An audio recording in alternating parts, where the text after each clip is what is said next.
Welcome to Humana's fourth quarter 2024 earnings conference call. At this time, all participants are in a listen-only mode. After the speaker's presentation, there will be a question-and-answer session. To ask a question during the session, you'll need to press star 11 on your telephone. You will then hear an automated message advising your hand is raised. To withdraw your question, please press star 11 again. Please be advised that today's conference is being recorded. I would now like to hand the conference over to Lisa Stoner, Vice President, Investor Relations. Please go ahead. Thank you and good morning. I hope everyone had a chance to review our press release and prepared remarks, which are available on our website. We will begin this morning with brief remarks from Jim Rechtin, Humana's President and Chief Executive Officer, and Chief Financial Officer, Celeste Mellet, which will be followed by a Q&A session where Jim and Celeste will be joined by George Renaudin, President of Humana's Insurance Segment. Before we begin our discussion, I need to advise call participants of our cautionary statement. Certain of the matters discussed in this conference call are forward-looking and involve a number of risks and uncertainties. Actual results could differ materially. Investors are advised to read the detailed risk factors discussed in our latest Form 10-K or other filings with the Securities and Exchange Commission in our fourth quarter 2024 earnings press release, as they relate to forward-looking statements along with other risks discussed in our SEC filings. We undertake no obligation to publicly address or update any forward-looking statements in future filings or communications regarding our business or results. Today's press release, our historical financial news releases, and our filings with the SEC are all also available on our investor relations site. Call participants should note that today's discussion includes financial measures that are not in accordance with generally accepted accounting principles or GAAP. Management's explanation for the use of these non-GAAP measures and reconciliations of GAAP to non-GAAP financial measures are included in today's press release. Any references to earnings per share or EPS made during this conference call refer to diluted earnings per common share. Finally, this call is being recorded for replay purposes. That replay will be available on the Investor Relations page of Humana's website, humana.com, later today. With that, I'll turn the call over to Jim Rechtin. Thank you, Lisa, and good morning, everyone. Thank you for joining us. I have three topics today. First, we have some new members of the team to introduce. I'm going to spend a minute talking about our performance through the framework of the four levers that drive this business. Those are the levers that were introduced in the CEO letter last summer, and I'll spend a minute on industry context. First, let me just reinforce a couple of headlines. 2024 adjusted EPS is in line with our initial guidance. This does include the investment that we made in Stars and in growth in the back portion of the year. We are reaffirming our 2025 outlook. We remain committed to achieving at least a 3% margin in individual MA, and we do view 2025 as a key year in that journey. And we have some new management team members to help us bring fresh perspectives to that task. I'm pleased to introduce them today. I'll start with Celeste Mellet, our new Chief Financial Officer. Celeste joins us with a lot of experience leading finance in organizations that have worked their way through difficult external headwinds. This is a good experience given the circumstances in our sector over the past couple of years and today. This includes her experience at Morgan Stanley and at Fannie Mae. You will, of course, be hearing from Celeste today, and I look forward to introducing you in a moment.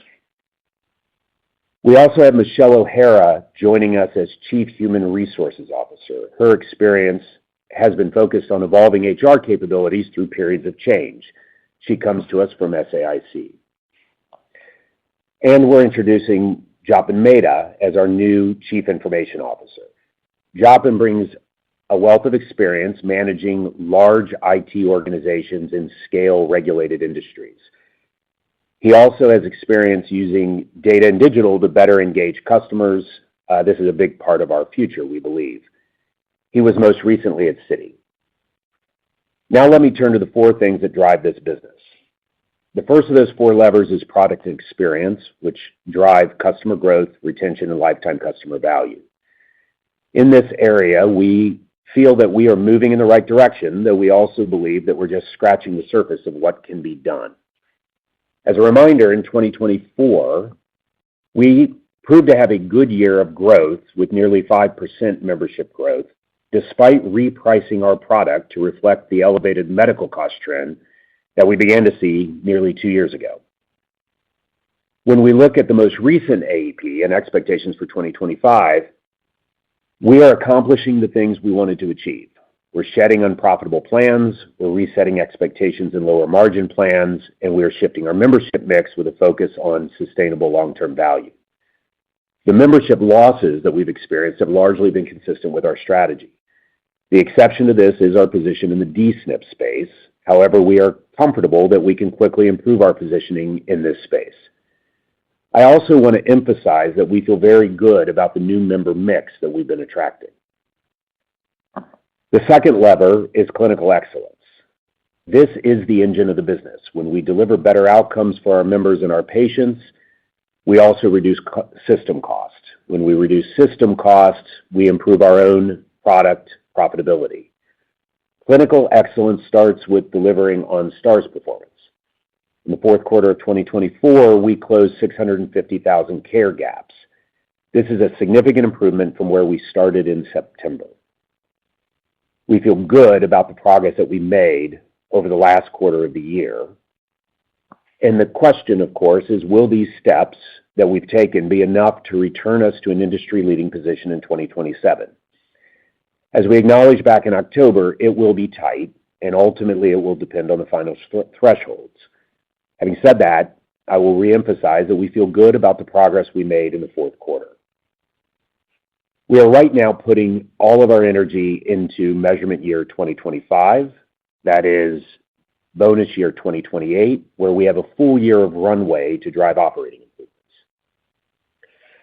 Our third lever is operating with a highly efficient back office.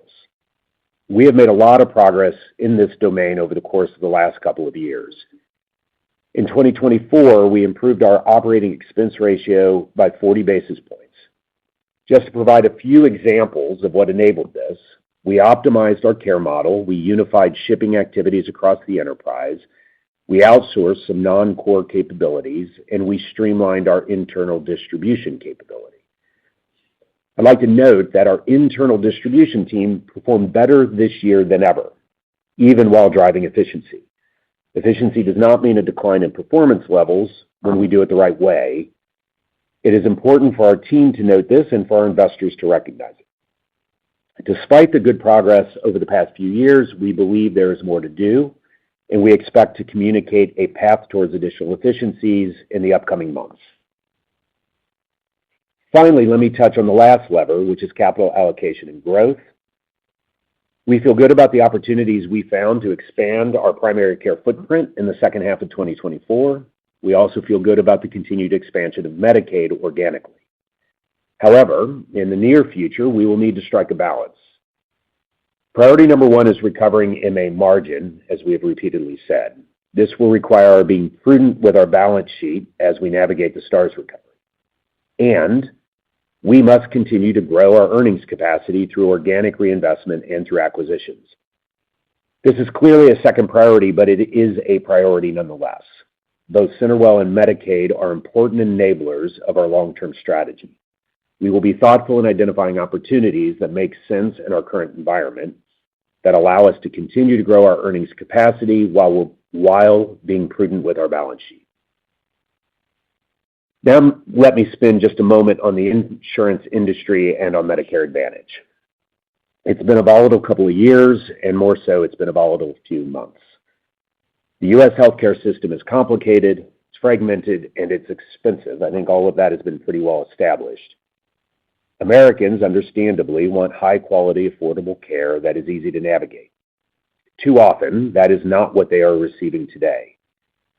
There is no one company and there is no one sector that is responsible for this. It is a system challenge. It is the challenge of our American healthcare system. Still, as I mentioned in my CEO letter last summer, Medicare Advantage plays an important role. Medicare Advantage delivers better outcomes than original Medicare. If you need evidence of this, look at the steady improvement in HEDIS performance that has been driven by MA programs. Medicare Advantage operates more efficiently than original Medicare. This can be demonstrated in our recently published value-based care report or through the work done jointly with Harvard University looking at value-based primary care, which operates inside of a Medicare Advantage system. Medicare Advantage also enables more affordable healthcare access to seniors. There is a reason that more than 50% of eligible Americans choose Medicare Advantage. It is of good value. It makes healthcare more affordable and easier to access. And, of course, the Medicare Advantage program can be improved. And we are open to partnering with anyone interested in engaging constructively to do that. In the meantime, there are things that we, Humana, can do on our own. While we cannot fix the entire healthcare system on our own, we can make it easier for our patients and our members to navigate. We can make it easier to understand what our members will have to pay when they see a doctor or require a procedure. We can do more to support our members with reminders to do preventative care and to manage their chronic illnesses. We can take complicated healthcare topics and we can communicate about them more clearly and simply to our members. We can provide them better service every time they call us with a question or concern. Those are the things that we can do. That is our intent, and that is the work that is underway within Humana. With that, I will turn it over to Celeste for her to share a few words on her first month at Humana. Celeste. Thank you, Jim. I'll start by echoing your belief in Humana's value proposition. This is a great company with a long, successful history, strong DNA, and differentiated capabilities that has demonstrated it can improve outcomes for members and patients while driving significant value for shareholders. While our long-term potential remains strong, our industry is in transition, facing significant regulatory and other headwinds. I have had the opportunity to lead companies in regulated industries through similar periods of volatility.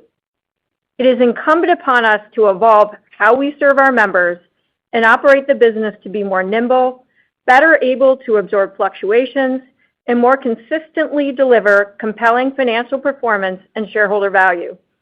As we execute on the 4 levers Jim has articulated, we will be stronger and better. I am thrilled to join an incredible team that will guide Humana through this transition. I have enjoyed getting to know my team and many of my colleagues over the last several weeks. It has been great to see how talented and committed the company is to serving our members and patients. I am energized by the opportunity to bring a fresh perspective and challenge the organization to rethink our norms so we are constantly improving, while at the same time ensuring the aspects of our culture that have been so critical to our past successes are retained and enabling long-term, profitable, sustainable growth. And I look forward to working with many of the participants on this call over the coming months. With that, I will turn the call back to Lisa to start the Q&A.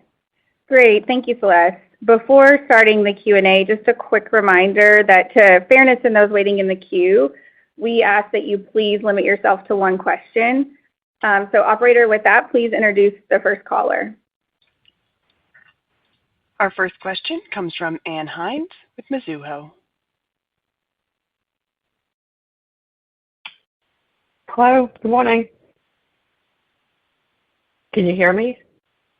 Yes, good morning. Hey, Ann. Okay, sorry, yeah, there was a kind of a timeout. Okay, I just want to focus on 2025 MLR guidance. Can you just break down the levers of the increase? What base are you assuming? What's the overall cost trend? How much is driven by IRA changes, and what the impact of the greater than expected loss of DSNP had on MLR? That would be great. Thank you. Hi, Ann, it's Celeste. Thanks for your question. So to give you some additional color on top of what we included in our prepared remarks, first, I'll give you the drivers of the decreases in the ratio, which are improving the ratio. First, the majority of the improvement is driven from the MA plan exits, which all had very high benefit ratios. We also made other adjustments to our benefits in our remaining plans, which also improved the ratio. And then finally, the favorable calendar in 2025, given both how the days fall and the extra day in 2024 due to the leap year.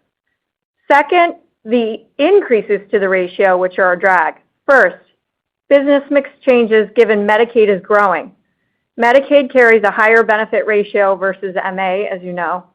Second, the IRA impact, which increases the benefit ratio given increased revenue with offsetting increases in claims. And third, incremental investments, which are important to the long term, but increase the benefit ratio in the near term. The arrows we provided in our prepared remarks are in order of size, and we gave you the puts and takes, but we'll leave the modeling to you in terms of the impact overall. Our next question comes from Justin Lake with Wolfe Research. Thanks. Good morning. As you might expect, people are trying to look through, now that you've given us 25, trying to look through to 26 and understand the moving parts there. Maybe you could just, I assume you're going to give us a lot more at the Investor Day once you have the outcome of the appeal. But maybe you could just frame for us, if you think about it in two buckets. One, the core business. Last year you said before the rates came out disappointing, the company could grow $6 to $10 of earnings. Rates seem to be coming in better. Is that a reasonable framework ex the stars? And then how would you think about stars relative to that to give us an idea of how 2026 kind of moving parts might shape up? Thanks. Hey, thanks, Justin. Let me just start by acknowledging that we typically do not provide guidance that far out, all the way out to 2026. And really that is driven by several of the factors that you just outlined. There's a bunch of unknowns that we're still navigating. The STARS litigation is a big piece of that. The final funding for MA is a big piece of that. Obviously, the preliminary notice is out. Things can change between the preliminary notice and the final rate notice, and so we'll be waiting to see how that plays out. What I can tell you is that what we are focused on differentially is how do we drive operating performance. And so what are the things that we can do fully under our control to get better at managing the business? When we do that, that leads us to a place where we can get to a sustainable, compelling, competitive position in the market. And then, look, at some level, pricing and benefits become easier and they take care of themselves if we're nailing that underlying operating performance. And so that's really where the orientation is right now in 2026. When we talk about operating performance, what are we talking about? We're talking about that second and that third lever. It's clinical excellence and all the components that go into it, and it is driving an efficient back office. Those two things, more than anything else, is really the focus for 2026, but we're not yet ready to provide guidance around that. Our next question comes from Sarah James with Cantor Fitzgerald. Thank you.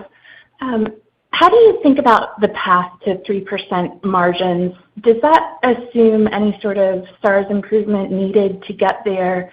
How does that balance against what you're doing on cost and pricing? Do you think the book has to shrink further to get there? And then should we think about that as being ratable or back-end loaded? Thanks. Yeah, the way to think about the way to think about the 3% margin is, yes, you would need to have a competitive STARS position. And I'm going to go a little bit back to where I was before.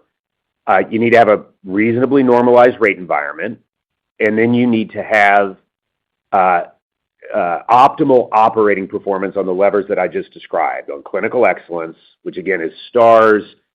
It is accurately understanding our patients' needs and doing the follow-up care that goes with that, all of which then positively impacts both quality and medical trend. And then you need to optimize G&A. You need to be at a competitive place on G&A. When you get those things right, you have the financial capacity to price your benefits competitively in the market and achieve 3%. So Stars is absolutely a part of that. But those are the operating levers that we are super focused on, because those are what give you the freedom to price the right way in the market. Look, we feel like we have opportunities in every one of those, and that is what we're driving right now. Some of those will hit in 26. Some of those will hit after 26. But it'll be a steady march. Yep. Jim, if I can add to that, one of the things you've talked a lot about in the past, I think, to this audience is we need to get better at multi-year planning, including getting better at looking around corners and looking ahead. We have to be a lot more proactive in our decision-making and planning to be much more flexible to react more quickly. And we need to be better at making trade-offs, really creating the capacity, as you called out, for the most important things. We need to be ruthless about stopping things that are not driving better outcomes for our members and better returns for our shareholders. And again, really focusing on creating capacity to do the things we really want to do and creating the most long-term value. As part of this, we'll continue to assess how to balance the aspects of our cost structure that are fixed versus variable, and how we evolve to, over the longer period of time, become more variable in our cost structure. I really believe there's an opportunity here which will allow us to absorb change faster and drive more consistent results. Along with Stars, this is one of our top priorities. Our next question comes from Joshua Raskin with Nephron Research. Hi, thanks. Good morning.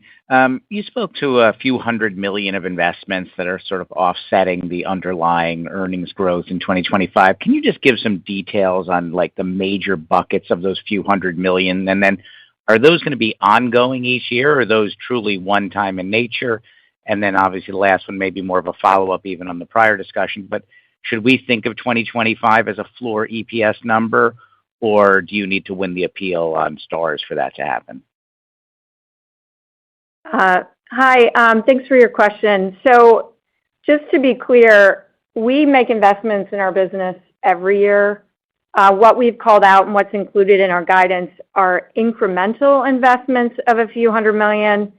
It's across a set of initiatives designed to improve our operating performance. So we're focused on Stars, of course. We're investing in clinical excellence, membership strategies, and other areas. And we'll share more detail as the year progresses as to where the ratios they hit, either the operating cost ratio or the benefit ratio. We'll leave it at that. Our next question comes from Joanna Gajuk with Bank of America.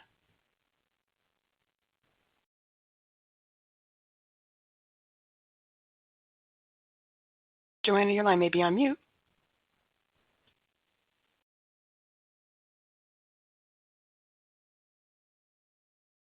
Our next question comes from A.J. Rice with UBS. Hi, everybody, and good luck, Celeste, in the new position. Look forward to working together. Let me maybe just come back to the Stars commentary. Obviously, for 26 payment year, a lot's riding on the appeal and so forth. But I noticed in your prepared remarks, the way you're describing, and I know this is out there, but we're also trying to just think about the earnings power of the company going forward. There's discussion about 27 payment year, and it sounds sort of cautious about that, but then 28 sounds like the year where you think the investments you're making will bear fruit and pay off. I'm trying to understand the issues around 26 Stars seem to be totally different than what you're highlighting, or quite different than what you're highlighting for 27. And maybe that's some of the underlying way in which Stars calculations are changing. I wonder if you could speak a little more to why there's a little bit of caution on 27 and whether a favorable appeal in 26 makes any difference for 27, and the 28 seems like the year where you really think and these are payment years, obviously, really be back to a normalized Star rating level. Yeah, hey, AJ, this is Jim. Let me take this one. First of all, let me just start by saying we are not trying to communicate anything different about 27 than what we communicated back in October. So we are trying to hit the same tone. If anything, I think what we'd say is we feel good about the operating progress that we made in the fourth quarter of the year. So that actually is a positive. We communicated that there would be uncertainty because of threshold movement back in October, and we are simply reiterating that that still remains the case, right? Like there's just a bunch of uncertainty around the thresholds, and we want to be clear and transparent about that. But that is not different. So now let me try to tease apart the different pieces here real quick.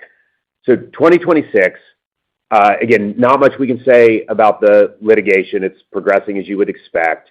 It is unrelated to 2027. So whatever happens in 2026 with the litigation does not impact performance in 2027.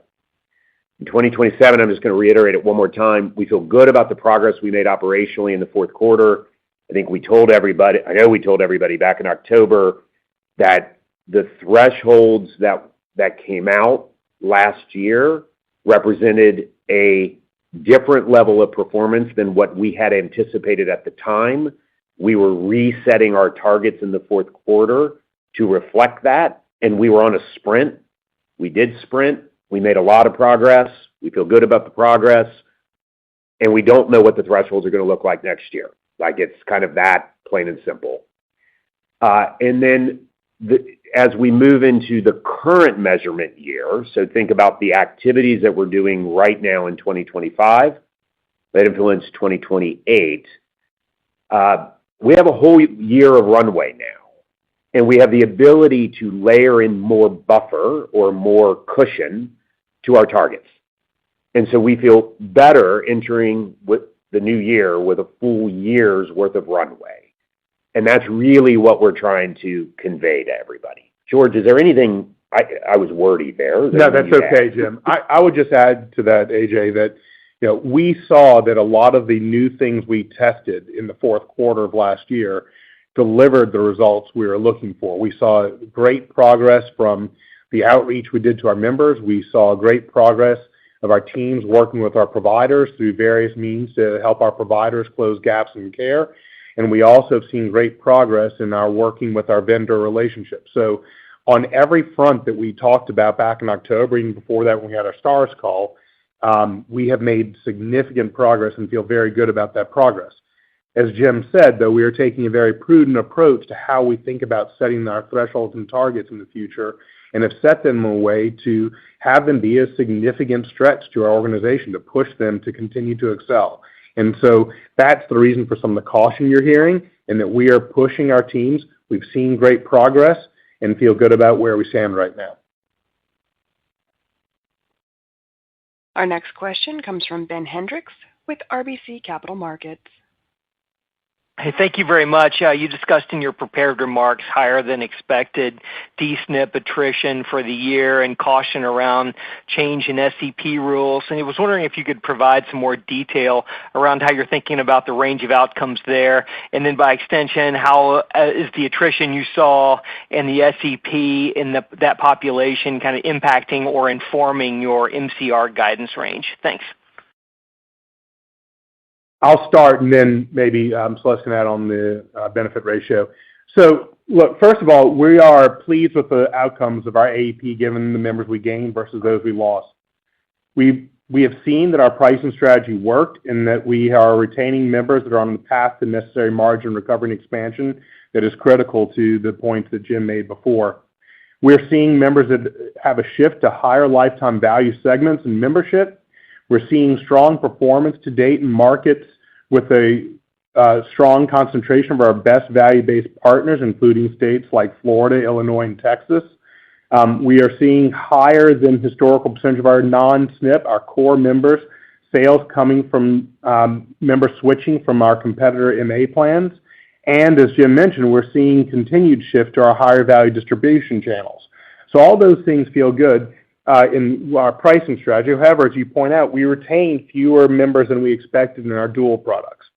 There's a lot to be learned there, and we are learning from that. We have a number of pilots in the AEP that will help us progress towards our strategies moving forward and help in our D-SNP repricing, as Jim has called out.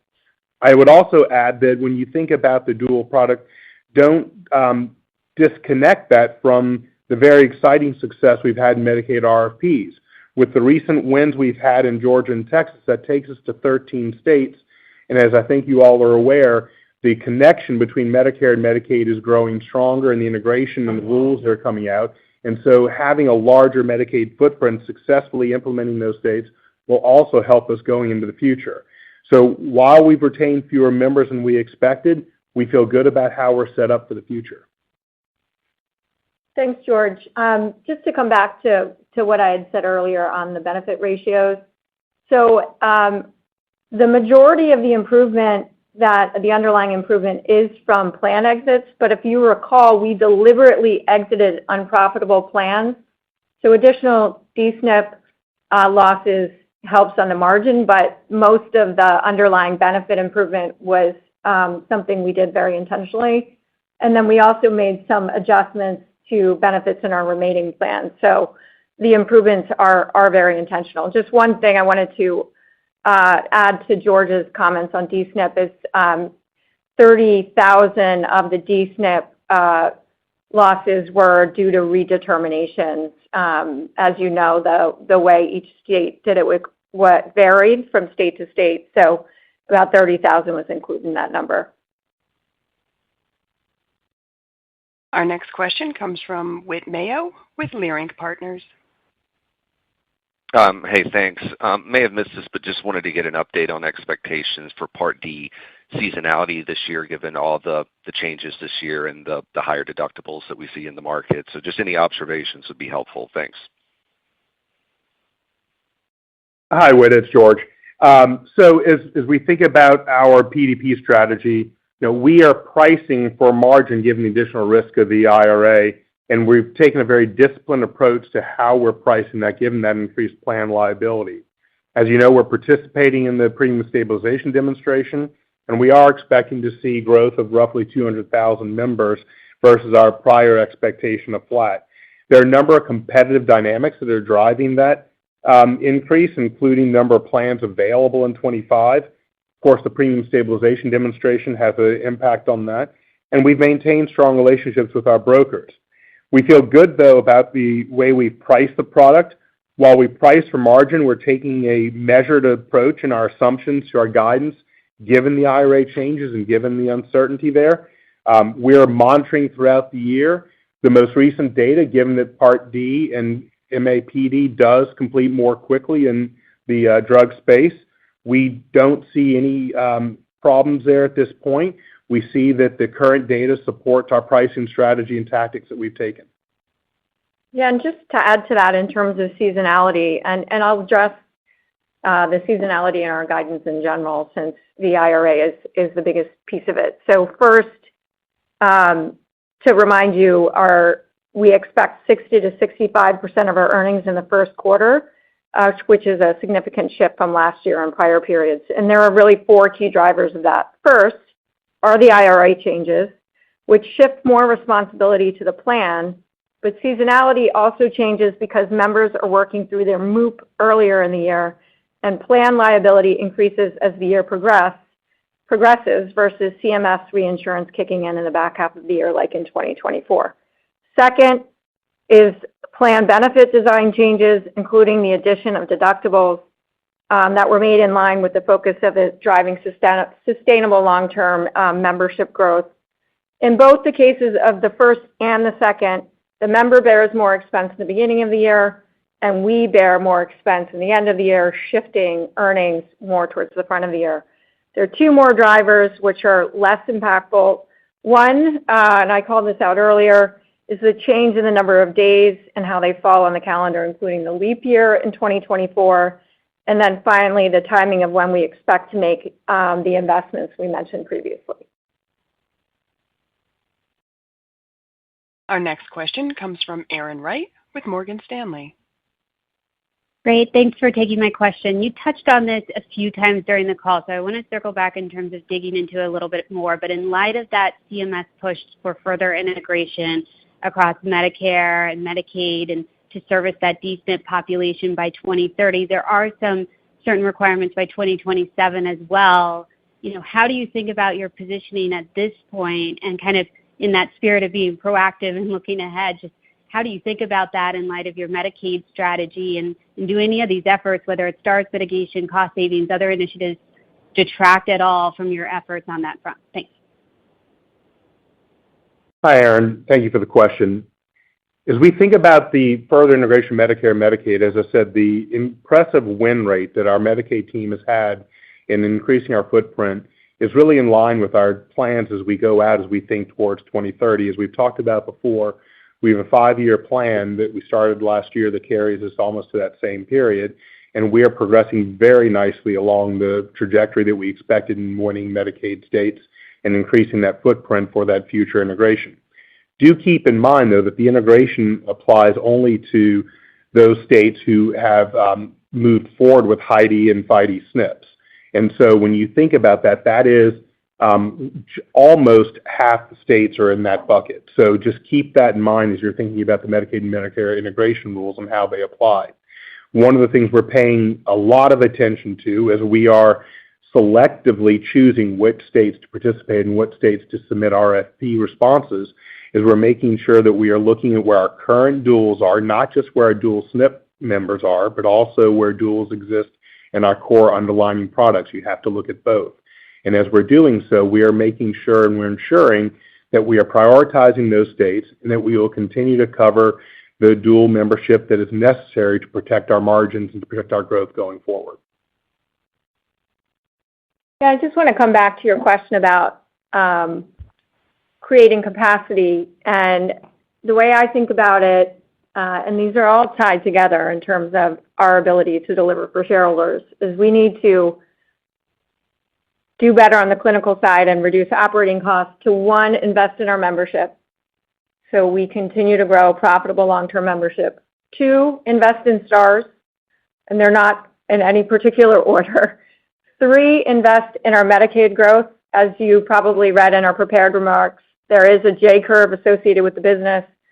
There are the initial years they are a drag on our earnings, so we need to make sure that we can do that. And then 4 is to invest in growth in CenterWell, which we believe is better for our members. All of these things are better for our members. So we really need to think about, are the things we're doing getting us to one of those 4 things? And they tie to Jim's levers as well. Our next question comes from Scott Fidel with Stephens.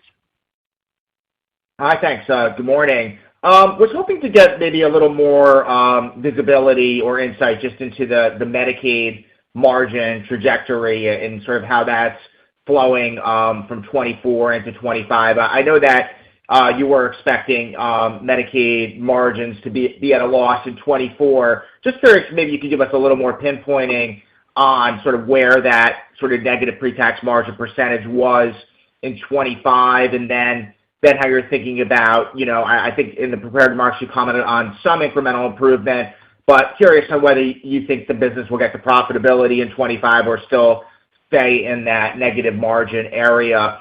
And then if I could just sneak a quick follow-up in as well, just would love an update just on sort of what you saw in the fourth quarter as it relates to, specialty RX trends. I know that's been sort of a key area of pressure, and specifically just around the oncology drugs, which I know have been, a key area of focus, sort of how you saw that playing out, exiting the fourth quarter. Thanks. Hey, Scott. So I'll start with the Medicaid, and then others can add in. Jim, I think we'll pick up from there. Look, the Medicaid business, given all these wins and the strength of our progress there, Medicaid's emerging as a strong-scaled business with meaningful earnings potential as we look forward. 2024, as you mentioned, did come in line with our expectations, and we feel good about how we ended 2024. What we're seeing as you think about 25 is we are going to see roughly 175,000 to 250,000 member growth in the Medicaid block of business. That's going to come split, if you think about it that way, between Virginia, which is a new state that we're implementing in the summer of this year, at least that's when we're expected to, given the state's recent discussions with us. And then we also are expecting an additional allocation of members from Kentucky. So with that, we do expect some modest improvements in margin, but as we've talked about, and as Celeste mentioned the J-curve, currently 45% of our members in 2025 are in states with less than 3 years of experience. So there's still maturity to do there, and we are making good progress down that maturation line as you think about our margin recoveries in that line of business. Our most mature state, Florida, is performing at the expected margin that we would have for this business. So we have a proof point that not only is it our longest state, but actually it's our largest membership as well, has matured and is in the place that we expect it to be from a margin standpoint. The 2025 rates, roughly 75% of our revenue, we now know exactly what those rates will be for 25.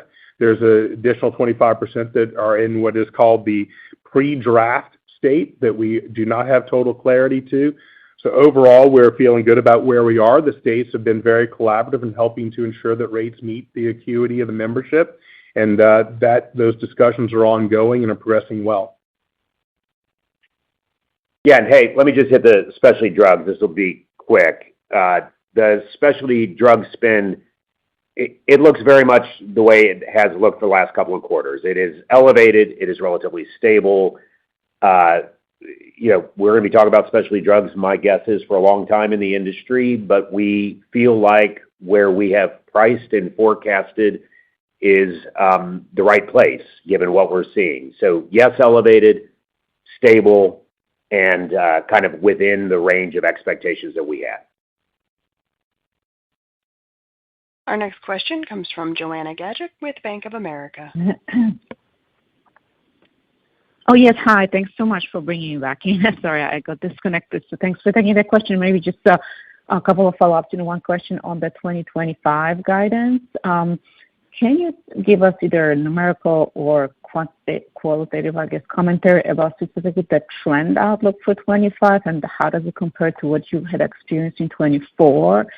And I guess the other piece of this equation, right, rate notice. So I understand, you want to see the final rate update there.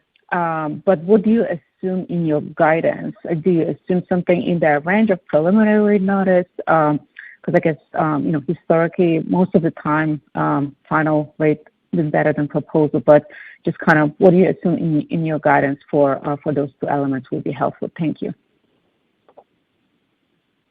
Yeah, hey, let me try to tackle both of those real quick. On trends, we're really forecasting, expecting kind of normalized trend in 2025 coming off of what was elevated trend in 2024. That's, I think, the kind of easiest and simplest way to describe it. And as of right now, it's obviously very early in the year. We're not seeing anything inconsistent with that. But a lot of data will come in over the course of the next 60, 90 days. On the rate notice, we're not going to do a lot of commentary on the rate notice at this time outside of the commentary that we submit to CMS. What I will simply note is that, yes, the rate notice can change from the preliminary to the final. That's part of the reason we don't want to spend a lot of time commenting on it. And when we look at the preliminary that is out there, we would say the retrospective portion of that notice reflects what we all saw in the industry over the course of the last year and a half. And the forward-looking is still an open question. There's a forward-looking component that I think it's a forecast, but I think we would say it probably underestimates what forward-looking trend is likely to be. And so we are, that's kind of how we think about it right now, and there's a lot more to let develop over the course of the next few months.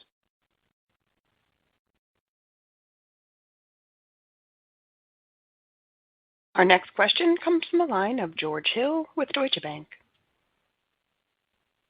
Yeah, good morning, guys, and thanks for taking the question. You guys have kind of gotten to a lot of the big picture stuff. I think I have a follow-up on Part D, which is, I guess, Jim, given that it's early in the year, are you seeing anything that's kind of changed your margin outlook or expectation for Part D in 25?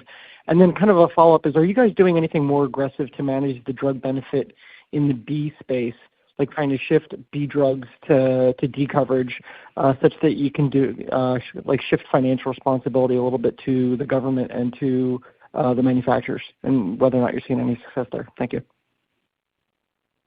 Hey, George, it's George. I'll take this. So as I've mentioned, the early data that we have on our claims for Part D, which do process more quickly, seem to confirm our expectations for utilization that we would have with the pricing. Things look sustained on the specialty side, as Jim mentioned, and on the traditional pharmacy side, things are moving along just as we would have expected. So again, it's confirming our strategy and our tactics and how we price the product and how we priced our bids for this year. We feel good about where we are. As far as a B to D strategy, that's not a level of detail that we'll go into, but we continue to look forward to the Part D product within our MAPD, and we're seeing good progress in the PDP realm.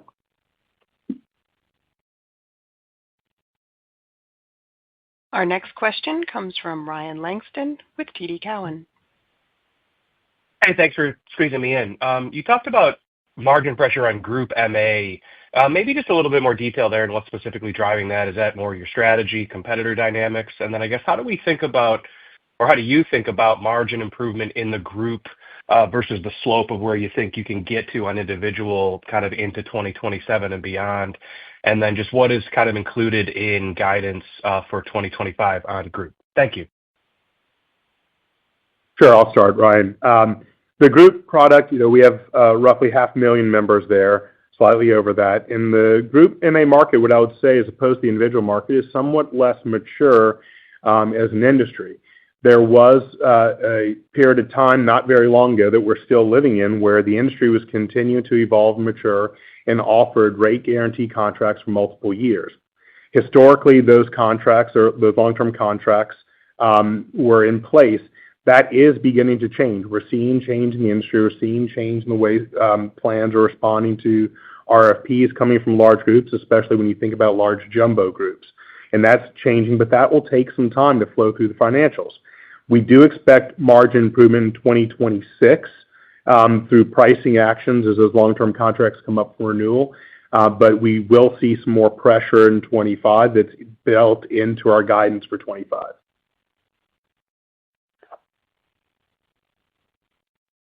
Our last question will come from the line of Andrew Mok with Barclays. Hi, good morning. Can you share the splits of the incremental Stars investments across the MLR and OpEx line? And secondly, do you have any updates on the Stars mitigation effort for 2026 in the event of an unfavorable lawsuit? I know you've discussed the possibility of crosswalking the group contract, but I don't think you've committed to that plan. So any clear actions that you can point us to on the mitigation front would be helpful. Thanks. Hi, Andrew. It's Celeste. On the investments, we'll provide more color as the year progresses, both in terms of the where on the income statement it'll flow and the impact to the ratios. But we'll do that as the year progresses. Depending on various tests and things like that, they may move throughout the course of the year in terms of where they come in. Yeah, and hey, on the group book, I'll hit that real quick. We are still assessing that. So we have not made a decision. That's not a decision that we need to make until really late summer or even early autumn.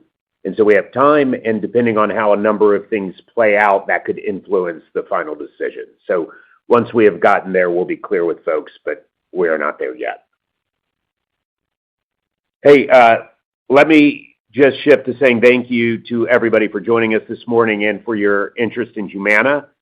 I also just want to thank the 65,000 associates that we have who are serving our members and patients every day. When we help our members and our patients get the right care at the right place with the right outcomes, everybody wins. And that is what we are working to do every day, and that is what our 65,000 associates are working to do every day. We appreciate your support, and we hope you have a great day. Thank you. This concludes today's conference call. Thank you for participating. You may now disconnect.